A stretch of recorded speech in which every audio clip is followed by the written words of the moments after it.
आत्मा की ये कोशिश रही है कि इस कलयुग के पीक टाइम तक, प्राइम टाइम ये जो चल रहा है पिछली पीढ़ी का, यहाँ तक इस भक्ति की आस्था, भक्तों के अंदर भगवान की आस्था बनाए रखूं ताकि इनमें तड़फ बनी रहे और उस कलयुग के उस समय में ये मेरे पास आवे और इनका कल्याण हो सके। तो इसी प्रकार एक नगर के पास परमात्मा ऐसे ही एक साधु संत के रूप में रह रहे थे और उनके कई परिवार उनके शिष्य हुए। तो उस परिवार की एक लड़की कहीं विवाही दूसरे गांव में उसका विवाह हुआ। तो परमात्मा संत रूप में विराजमान रहते हैं। तो उन्होंने कभी कुछ दिनों के बाद उनके घर वालों से कहा कि बेटी का विवाह कहाँ हुआ है। उन्होंने बताया कि ऐसे ऐसे उस गांव के अंदर विवाह कर रखा आपकी पुत्री का। तो परमात्मा ने यानी संत रूप में उस संत ने कहा कि मैं कभी उधर जाऊंगा तो बेटी को मिल के आऊँगा। और उनके माता पिता ने भी कहा कि भगवान जरूर दर्शन दे के आना, कहीं भूल ना पड़ जाए बेटी के। इस उद्देश्य से वो संत उस लड़की के वहाँ ससुराल चले गए।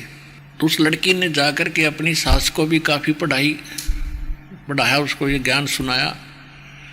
कुछ दिनों के बाद उस माई ने, उसकी सास ने भी दीक्षा ले ली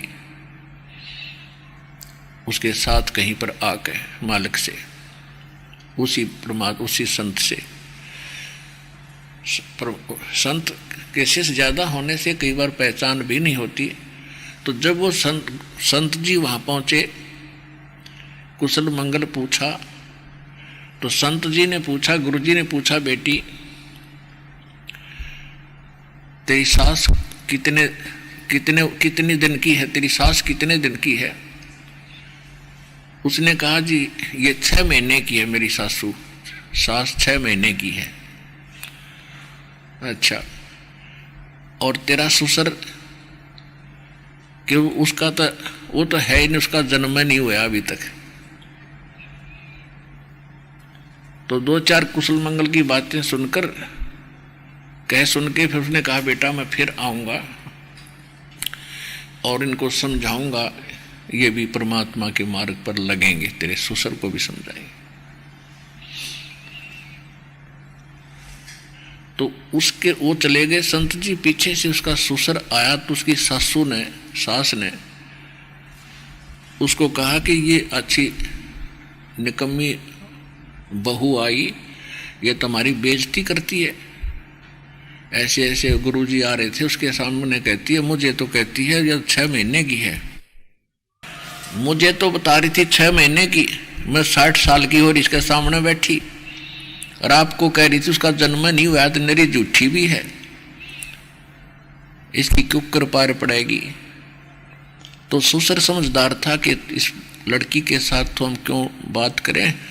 आप कह रहे हो महाराज जी फिर आओगे, महाराज जी से पूछेंगे जी आपकी लड़की को कुछ समझाओ, ये ऐसे ना बोला है। तो गुरुजी वापस आए तो उसके ससुर ने कहा महाराज जी या लड़की न समझाओ, ये कैसी बोलती है। 60 साल की बुढ़िया ने तेनू कहा या 6 महीने की है, और मेरे बारे में आपको कहा इसने इसका जन्म नहीं हुआ है। ये अच्छी बात नहीं, ऐसे अच्छे घर की लड़की है, ये ऐसे बोल रही है, क्या सोचेंगे लोग, या पागल है या क्या कहेंगे।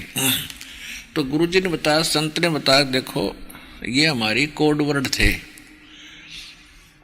अध्यात्म यानी सत्संग के ये कोड वर्ड हैं, ये तुम नहीं समझ सके। इसका कहने का तात्पर्य ये है कि इसकी सासू ने अब इनाम लिया होगा 5-6 महीने पहले। हाँ जी, 6 महीने पहले यह इनाम दिला के लाई थी, और आपने दीक्षा ले नहीं रखी। आखा मैंने तो नहीं ले रखी। तो ये इसलिए कह रही थी कि जिस दिन सतगुरु मिल गए वो मनुष्य का जीवन उस दिन तो शुरू होता है, और जब तक मनुष्य शरीर नहीं मिला है तो व्यर्थ है, वो जीवन जन्म में नहीं गिनता हमारे हिसाब से। तो कहने का भाव ये है पुण्यात्माओं, जा दिन सतगुरु भेंटिया 100 दिन लेख जान, और बाकी समय व्यर्थ गया बिना गुरु के नाम।